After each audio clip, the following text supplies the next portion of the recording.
stack for sure. When he turned around and looked at me, he was like, oh my God, are you okay? Calm Down with Erin and Charissa is a production of iHeartRadio. How do you feel about chrome on your fingernails as we welcome everybody into the Calm Down podcast? We're not doing that, are we? I'm too old for that. Mm-hmm. Yep. Soulmate. That's when you have to know. You have to know when you're too old to do something. And there's some trends that we have passed us by. That was Suri saying that's what I thought. I am.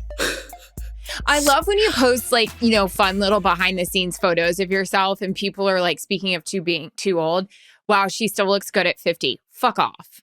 The other one is... No one said 50. Yeah, they did. It's on there. Go look. Shut and up. then someone wrote, she has no cakes. No, I don't. I've never had an ass. Okay, you know what? It's just me. I've tried. I squat. I go to Barry's. I go to Pilates. What I got is what I got. Because what I got, remember that. Love. Stop being mean. Wait, time out. Is that Uncle Cracker? Who sings Did he What I just Got? die? No, the other man God. did. Switch mouth or switch foot. I don't know. Hand and foot. Let's switch Sublime subjects. from Kurt. Because, so cute. Kurt, thank you. Oh, that's what I got? Okay, well, what I got is no shot on Shazam, which is exactly the answer to the question of why I won't be joining you on that. For those of you that know what we're talking about, thanks for listening to the pregame this week. All right, I am coming to you from lovely Las Vegas. Those look like golden balls up there. Let me just take those down. Yeah, that is suggestive. Yeah. Oh, are they heavy? Yeah. Balls. Very heavy. Let me move these. Hey, guys. Where am I? I'm in Las Vegas. Can't see the line, can you, Russ? You're Russ. Mm-mm. I am in the lovely Palms Casino Resort and Hotel, and I am in the wellness suite today because I have 75 jobs, and I am promoting different things in Las Vegas for the wonderful entertainment program that has been on for 30 years, Extra TV. For more information, go to visitlasvegas.com. I love that. All right. Yeah, I'm just letting you know what's going on here in the background. Mirrors on the ceiling. Everyone's like, did you design that room? I didn't, but it is a lovely room. Let's hold on. Let's take into account your week. And I'm going to start with last week because that's where, Wednesday you fly to Green Bay. You do the show from Green Bay. Everyone, you don't just leave after the game's over. These folks are wrapping it up. Then it's so hard to go to sleep afterwards. So they're up, they're having a cocktail, they're doing fellowship. Yep, got it. Mm-hmm. Then you got to be on a flight back. And then listen, you feel like you got crap to do at your house. She takes a little nipper nappy hoo. And then she is up. Well, yeah, she was doing stuff Saturday, but then she's got to be up so early. This is a lot. And then you're in Vegas. That's a lot. You're great. I love you. You're so supportive. No, it's just called I need to have 75 jobs because I have cows to feed. Yeah, there's that. Lot of renovations at Ruby Ranch for those of you that are interested. Things are happening up there, and that is why I am hustling. I am in the streets. But you get it. Does it feel like a long time ago that you did 2 games a week? Like when I think about that now, 2 games a week and Dancing with the Stars on Mondays. Crazy town. That's right. Nuts. And Tuesdays. Didn't you have Mondays Sometimes. and Tuesdays? It depends. Holy shit, that was wild. A freaking schedule. We were talking about it on our crew doing 2 games a week, and it was just like you had no life. You were so tired, but we were so programmed. Like this is our calls are Tuesday. It was just it's a lot. It was a lot to do, but I love that, and we've talked about it before on here. For any of you aspiring broadcasters or whatnot, or not even you don't have to do the broadcasting, just about paying your dues. I love that. In the resume, we can say like we've done this, we've done this, and that's not in a way of like, oh, look at us, we've done it. It's like, no, that we have like pounded the old pavement and like put in the time and effort because then also you can do it. Yeah. And that's the other thing too, where someone's like, if they called you tomorrow and it's like, oh, you have look at what you do. Your sit down interviews, like it's not just you show up to the game. No. I think people also forget how many calls you guys are on. Oh my God. All week long. But you too, you're doing Zooms. You did a Zoom Monday morning with your crew for Thursday night. It's like, yeah, but we talked about it. Working a game though. I know, but okay. How many calls are you on average? Just like pull back the curtain if people are interested in this, because I know that like I would totally not realize how much prep was involved in this if I hadn't done it. How many calls a week are you on before a game? So the two teams that we have, so this week we have the Eagles and the Rams. We do calls on Thursday and Friday, but I also have to cover, I'm going to do the Rams sideline this week. Go, Matthew. And Tom will do the Eagles sideline. So Thursday we'll either meet with, whichever team we get, the head coach, defensive coordinator, and the quarterback, and probably another player. And then on Friday, it's the same thing. Now, a lot of times, like, you can get the quarterback first, but the coach just got pulled into another meeting. So guys, let's pick this back up in an hour. We're at the mercy of them, which we should, by the way. It's their jobs, it's their careers. We get it. And then what I also do is I also book through the team 2 other players, offense and defense, to call me. So I have separate things to add in the broadcast, which you may never use, by the way, but it's just to offer, like, we have a blowout yesterday, or add if somebody goes off. So it's a lot of phone calls. And then we have our sit down interviews, which, is prep. There's just so much more prep that goes into your job people on that side. Yeah, exactly. Yeah. All right. So we're headed into week 5. I'm tired. In the NFL. Today, no, you're fine. You're doing great. No. But today it got me. Like, I shouldn't complain because I didn't have to get up and go to Vegas. But today I was like, oh, stop. Wow. Stop. You have a child. I know, but I don't. Right. I know. How is that going, by the way? Be honest. Like, do you feel, I know that you've mentioned it's hard. A few things here and there. Yeah. It's hard, right? Yeah, I bet. And then you have the mom anyone that guilt tells you like, that it's not hard is full of shit. They're full of shit. Because I'll say this, and there's no way that Jarrett and I would be able to have our careers without help. Yes, we have full-time help. We are so thankful. Every single day I leave her or I come back, I'm like, thank you so much. I'm so grateful for you. I give my mom, your mom, all the moms out there that are doing this without help. It is so hard. And I'm not saying that to be like, I have help, but I'm not home 3 days out of the week. And even when I am home, I come over to my office. I do the podcast. I'm on calls for 4 to 5 hours a day. It's like, you need the help. So it's a lot. And I think we've talked about it. My guilt is through the roof because he wakes up in the morning. I just want to die because I'm so tired, but I run down there and he's throwing a fit. And I'm like, I'm not a good mom. Like, he's so good with our nanny, but with me, you know what I mean? So it's like the up and you're down an incredible battle. Mom. No, you're an incredible mom. You need to give yourself grace on that. Like, it's brand new. Yeah, like, it's hard. I haven't done this before. And then, and I also, and having, yes, I don't have a child. So I don't, that feeling of like, oh, I have help. I don't clean my own house. No, and I'm I not going to know. apologize for that. Guess what? My mom was a house cleaner. So it was like one of her 10 jobs. And I'd go with her to clean houses. And guess what? My mom was appreciative that someone was hiring her to clean houses. So she had a job to help pay for dinner, for a cocktail dress for dinner tonight. So don't apologize. No, I know I'm you're not. But I'm I not. don't want you to like feel like you need to like put some asterisks on help. Like, we all outsource things that we either don't want to do all the time. I wouldn't want to be a mother full time. I'm sorry. I don't have a kid, but like, I love my career. And like, I would be the same as you, that I'd want that balance. I don't think that you have to feel guilty for one or the other, but that's a longer conversation for another day and things that I should, write down so we can talk about. Sure. Anyways, so week 5, headed into week 5. Let's do a recap. My recap. You were in Dallas. Bad day. Great day for Dallas to get back on track. Bad day for Bill Belichick. The worst loss of his career. Did you feel like, oh, they've got to get back in this? Or was it just from the beginning, you're like, this ain't good?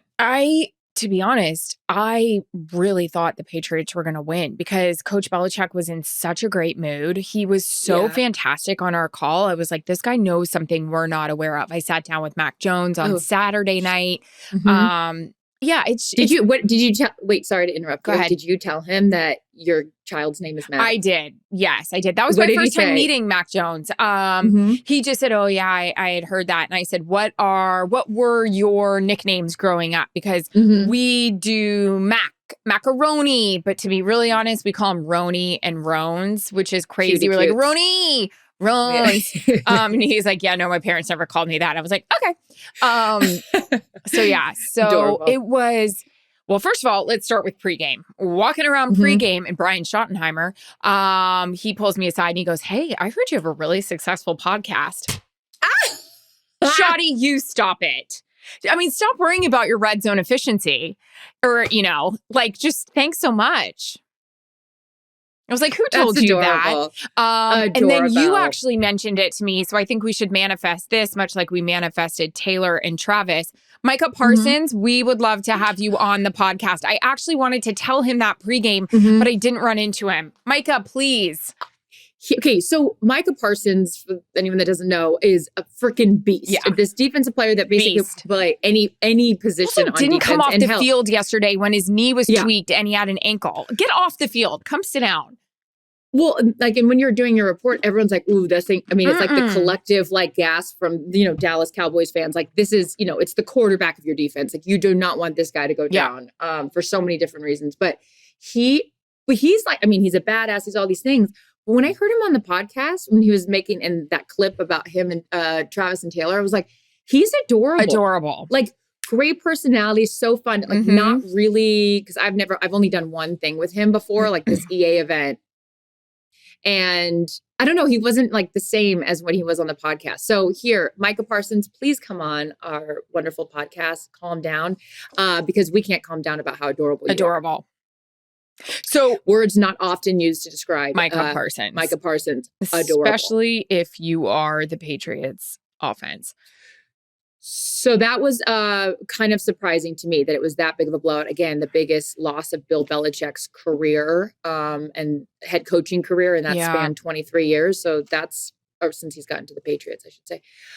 They lost that Christian Gonzalez early, which he's a stud in the secondary, and he went down with a shoulder injury, which was a big bummer because all of us wanted to see the matchup with this kid and CeeDee Lamb, not knowing how much that would have helped. But yeah, they lost him pretty early. And then Matthew Judon, I don't know if there's official report on him. I love Matthew Judon. Like, he is. Too. I saw on the lower ticker that it said indefinitely, which I know. You feel so freaking bad. You see these guys during the game. You give them big hugs. I felt that way about David Bakhtiari. Like we did the game, the first game of the season, and now he's out and we don't know what's going on. And these guys, like they work their asses off. Tre'Davious White, like again with the ACL and like those injuries. And I feel like we're hearing so many like it's just every year I feel, and I know there's the whole conversation about the AstroTurf and like this and that, but like these big injuries and like devastating too. Yeah, I hate it.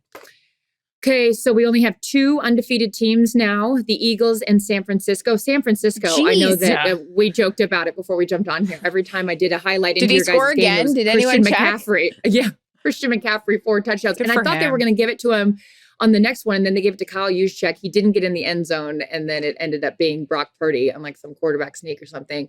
But yeah, 4 touchdowns, which begs the question, Christian McCaffrey, early front runner for the MVP race, but then it usually end up being offensive player of the year because they always want to give it to a quarterback. But I don't know what's going on with these quarterbacks. Joe Burrow, are you okay? You poor thing. Like no mobility. Like our guy Matthew grinds it out. Go Matthew, get better for Sunday. We're doing your game. Then you've got the Miami Dolphins coming back down to earth. The Bills had a nice showing there. Sean Payton, congratulations to our guy. Love you. Got a first W. That was, and by the way, they had to grind that one out too. I thought that was going to be a runaway situation. I know. I saw that one as I was looking at the Jumbotron, which that explains why I have that neck ache. You just sit up there in Jerry's world. You don't like move down. You just look at the Jumbotron. You're like, why does my neck hurt? That thing is so it's massive. I know. I'll tell you what's massive is the 0-4 hole that the Bears are in. I have Bears Commanders this week. And this is always the thing. And full transparency, if you I'm sure you do the same thing. If you know you're going to be working that game the next week, you root for wins for them because then you go into that game where it's a more intriguing matchup. And obviously the Bears are a freaking dumpster fire over there from top to bottom and trying to figure out what's going on with them. And Justin Fields, is it about Justin Fields? Is it about the coaching? Like there's just so many questions because I look at a guy like Justin Fields and I feel bad for him. But conversely, then I look at a guy like CJ Stroud.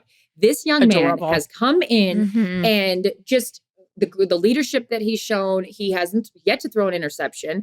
And all these guys get so much shit coming into, like, are they actually going to pan out? Whatever. Good for you, young man. You have the Houston Texans sitting at 2-2. D'Amico Ryan's not ugly.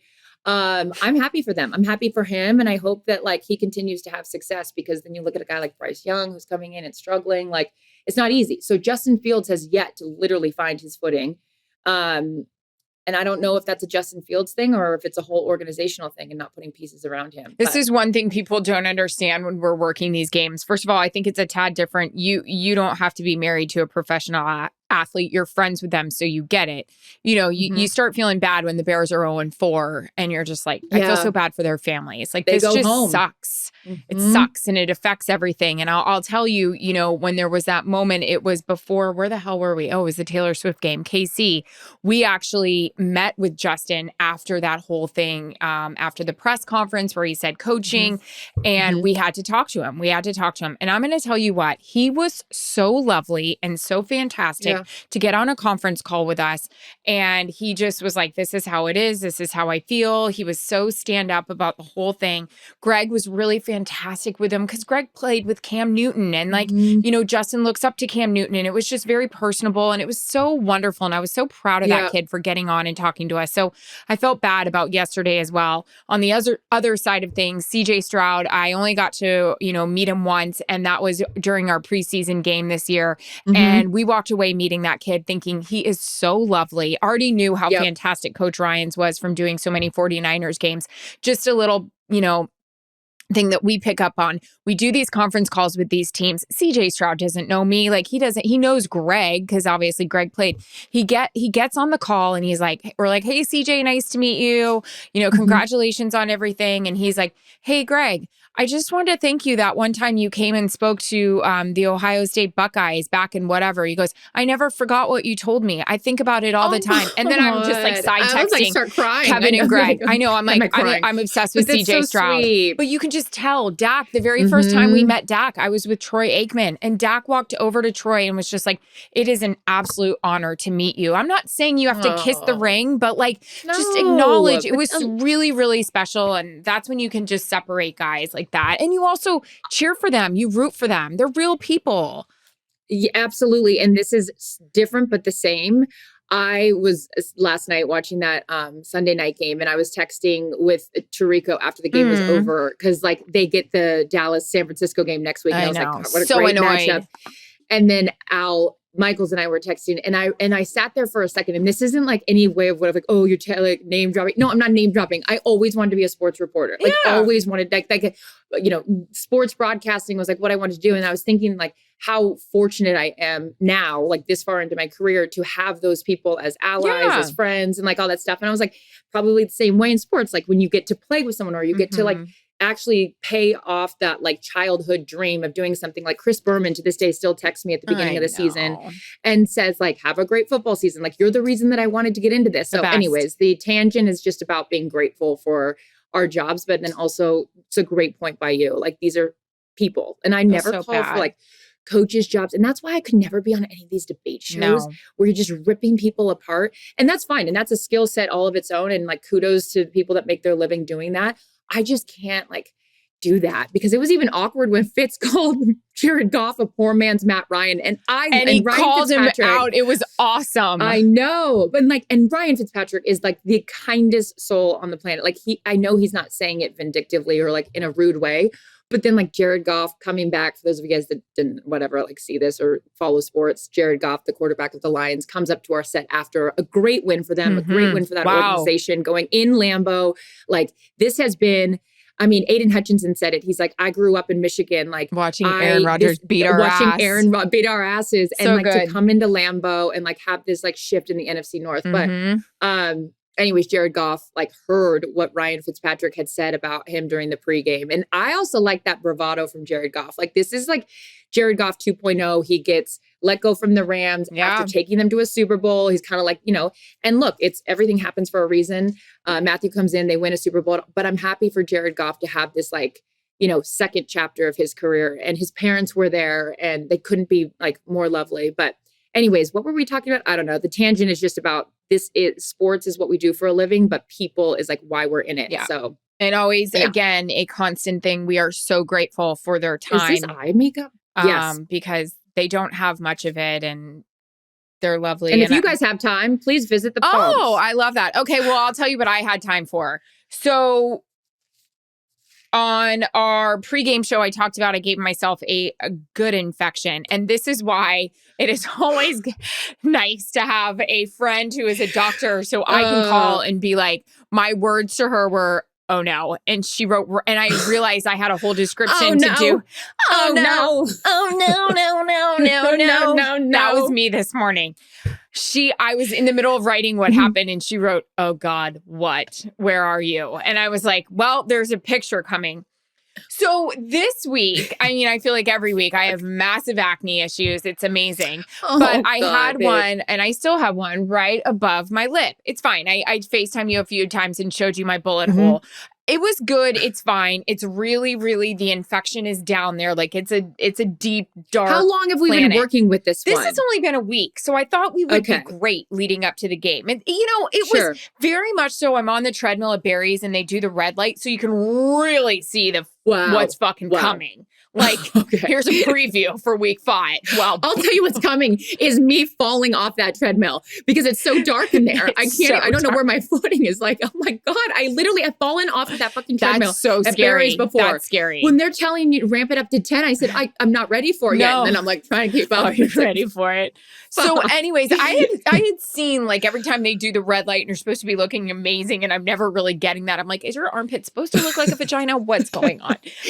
Whoops. So anyways, I hate that. What is this? What is this? Not what great. Is this? And as we get older, it's thin skin. This is a Steve goes, how come your skin's thin and mine's not? I go, did you just say that? Did you just fucking say that? Like, yes, it's called getting old. My skin is creping. God. And by the word creping can go right up there with loaf. Like, that's terrible. That's why I won't eat crepes. I don't like creping skin and I don't like crepe paper. No. And I don't like fucking fake pancakes. She looks great for 50. Shut up. Yeah, 50. So anyways, I had seen this moment and I was like, gonna really be like you and be like, I'm not gonna pick it. I'm not gonna pick it. So I didn't. Well, then Saturday night, we had a great dinner. We had a couple cocktails. We're laughing. We FaceTimed you. We laughed our asses off when we FaceTimed you. I got in there. We were falling off chairs. We were laughing so hard. Kevin Burkhardt, you're a dream. So then I go to my room and I thought I saw a little white. So I went to go. Famous last words. So the next morning, Jillian comes and is like, oh, that looks great. The problem is it was like an open sore. So for like 10 hours, the game and the flight home, because I couldn't be seen like this, they would have thought something was wrong with me. Like I had shingles or something, knock on wood. So I had massive caked on amounts of makeup. Dak, for sure, when he turned around and looked at me, was like, oh my God, are you okay? I woke up this morning. Okay, so I get home. I quickly take a shower and No, I'm going to go back. Hold on. I'm going to interject. You FaceTime me. I was waiting to do our game breaks because there was something going on in the studio, which, by the way, halfway through one of the game breaks, the downstairs get along gang forgot that there was shit going on upstairs. Imagine if somebody did that to them. No, it was crazy. And so I had to say something during the broadcast. Anyways, I digress. That was great. Stay on track, Charissa. I FaceTimed you. I don't remember in the what studio. I was yes, thank you. Yes, you FaceTimed me and you said, I want to pick this so bad. And I was like, do not do that. And meanwhile, Jillian's like, don't do that. Don't do it. No, so we get home at a reasonable hour. I can't go to sleep. I'm not tired. I go take a full blown, like I did the shower. Like I did the exfoliation. I did the body scrub. I was hoping the steam would get up in there. Are we shaving our legs when we get back too? I don't think I did that. But anyways, that's fine. So anyways, I get out. I've got the magnifying mirror and I'm like, I'm going to fucking get this. I got the safety pin. I cleaned it off. I got in there. I got the thing. I got the pin. That feeling when you know you got it. Great. I'm cleaning it with alcohol. I've got lotions on it. We're good. I woke up this morning. The right side of my face was swollen. Like I got stung by a bee. I got an infection. Yes. My lip. From the safety pin. Yeah. But I cleaned it. But I looked at Jared. What did you clean it with? You didn't sterilize her. He goes, what did you do to your face? I had to call a doctor immediately. Like an investigative journalist. Where were you between 7:04 and 7:07? Because between crepe and loaf. God, my God. I called my doctor immediately and showed a picture and she goes, I got some antibiotics coming. I got an ointment, which also is a terrible word. It doesn't look that bad. I hate that word. I got an ointment and I got a pill I got to take. Jesus Christ. This is, I mean, crazy. I've had some real doozies, but I've never had to take. Well, and then the other problem is this. I read in the paper the other day, Oh, yeah, you're just busy reading the paper? This gal. Anyone got the New York Times? Oh, no, I'm busy reading the Wall Street Journal. This mother got a massive staph infection because she popped a zit. So it was like, I gave myself a staph infection. Now I'm going to get sepsis. That was like earlier today. So I'm not going to see Steve. And so I was like, yo, I have to go to Vegas for 24 hours. Yeah. Like, come with me. It's a trip. This isn't my real employment. So we're not bringing our daughter or son and our fucking dog or husband to work day. But in this particular case. Or your jeans. Bags fly free. Let's go through Business Select. Okay. Charissa Jean. So, so Steve, this brings me, for those of you that were listening to the pregame this week, I teased the story that we're going through. Yes, my Delta 360. I am going to brag about it because I've worked really hard. Erin gets mad, but I'm telling you what, I bet I have more miles than you. I bet you do, but you need to have a better attitude about what's going on. And maybe not infections on your face. What? Because the eye in the sky is always watching. Okay. Like today I put my bins away and he goes, this is why you're 360. I said, you're goddamn right, because you put those bins away. There's people watching what's going on here. Throwing your plastic water bottles away. So anyway, so I go through my special entrance, and who do I see in the special entrance? Terry Bradshaw and sweet Tammy just sitting right there. And I was like, oh, this is perfect. Cuties. So this is what gets good. So for our loyal listeners of the podcast, you know that I got set up with my current boyfriend from lovely Kelly and Matthew Stafford. Yep. They're like, you have dated and we're married to losers. So we're going to set you up with a great guy. So I'm like, oh, great. Like this is going to be a casual fling. He's a good time. Lo and behold, a year later, he's my favorite human on the planet other than Erin. And Maxwell. So, but the best part about this is like being in a great relationship, you can laugh about like who your exes have been. Well, one of Steve's exes is Rachel Bradshaw, Terry's daughter. So we walk in and I was like, hey, the whole family's here. I was like, Terry, you know Steve. Steve, you obviously know Terry and Tammy, and this like the whole reunion. And you know Rachel. And you know Rachel. By the way, she's expecting a baby boy. Aww. So congratulations to Rachel on that. Great. He's very excited. Steve is excited for her as well, but I meant Terry. Yeah, this is going to be their fourth grandchild. Anyway, stay with us. I'm getting to the point of the story. So running into your, ex's, whatever, family, where was I going with this though? I can't remember. Oh, it's just like funny and awkward and it was fine. Because it was like fucking Terry Bradshaw. Yeah. And the comedy ensues. But I can't remember. I thought there was something else I needed to say about this. I don't know. It's been a long day. I give you credit. I mean, I'm on an ointment for goodness sakes. I need to be on something to pay attention. Where's the coffee? Oh, I know where I'm going with this. Good. Oh my God, so sorry. So Steve, so that happens fine. Who cares? We're then on the plane and my leg is having this pulsating thing going on. Oh, no, that's not good. Blood clots. I know. That's exactly what I said. That's not good. If it's in your calf, it's bad. No, it's on my thigh. Oh, you're fine. Sometimes it moves. Dr. Erin Andrews reporting. I'm sure I have an ointment for it. Code red. No, it's like pulse. It has like a heartbeat. So I made Steve, we're sitting in the seat and I was like, yo, like put your hand here. It's like a baby is kicking. I'm pregnant in my leg. It's a boy. Or is it a girl? You should be wearing compression pants, by the way, Missy. It's a quick flight though. 45 minutes. You're fine. Yeah. All right, calm down. Imagine. God. So anyway, so it's pulsating. I was like, can you please look up for me? Like, am I going to die? Like, what's going on here?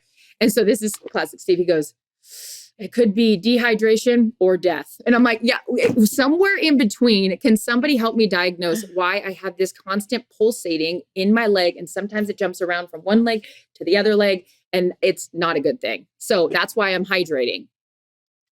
What is that? I don't know. I don't know what's going on. Fruit it's punch? A Powerade. When was the last time I know this is you're also going to here. turn into a diabetic as well. No, it's fine. Powerade, I will do an endorsement for you. I'm not too proud. How come Prime doesn't have, I need to talk to Constance. Prime needs to be the spokesperson for Prime. That Gatorade thing or whatever. He has enough. Save some Look for at me us. acting like I have, oh shit, I'm going to lose the deposit on this room. The Gatorade, the Powerade's now on the pool table. Oh my God. Clean it up. Grab the club soda. We've got to smell.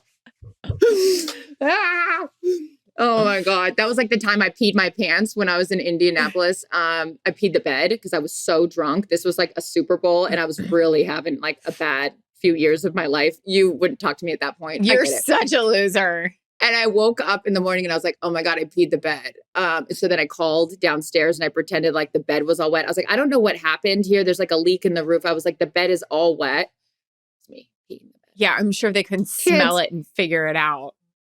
I don't know. It was a bad time in my life, but here we are now. Yeah, I have ointments just and me and a pills pair of golden balls. What are you watching? Oh, Monday Night Football. Great. Mm-hmm. All right. Well, week 5. Here we go. Where are you going? Chicago. Justin Fields. I can't wait to talk to you. No, I'm going to go to DC, but for the Bears-Commanders game. Great. Mm-hmm. I'm going to be in studio this weekend. Who do we need to talk to about getting me on your show? Meow, meow. Me. What's the segment I could do with you and Jules? On the show. All of them. Hello? We're doing all the segments. And great, Schrager's back. You guys, we love you. We appreciate you. Thank you for listening. Steve, do you want to say hi? Thanks, Charissa. I'll save it to next week. Okay, he'll save it till next week. I can't wait to run into more of your ex-girlfriend's parents. All right.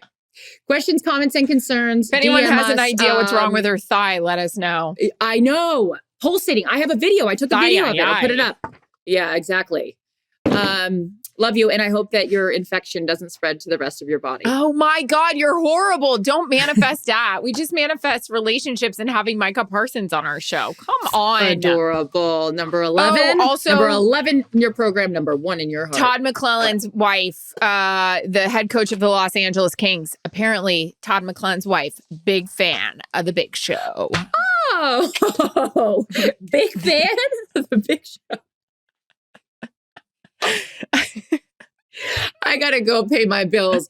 For more information, go to visitlasvegas.com. Kev? Now you go, Kevin? Kevin! I do. Kevin! By the way, Catherine O'Hara text me. This guy texted me during the game and all caps wrote Kevin. I'm like, yeah, because I can't. Kevin! If I go... Wow, we got a good one here in San Francisco. Stop me if you've heard this before. Christian McCaffrey just scored his 17th touchdown of the game. The 49ers lead 267-12. Kevin! You're going to be fucked forever. You're damned on if highlights. you do. You're damned if you don't. You know what? I'm just going to start throwing it back to Tom. Throw it to me. I'll throw it to you. I'll throw it at you. Throw Throw the antibiotic at you. By the way, I think I've got one coming now. Ointment. I got enough ointment for all of us. Well, stop saying that. All right, love you all. Bye. Love you. Calm Down with Erin and Charissa is a production of iHeartRadio. For more podcasts from iHeartRadio, visit the iHeartRadio app, Apple Podcasts, or wherever you get your podcasts.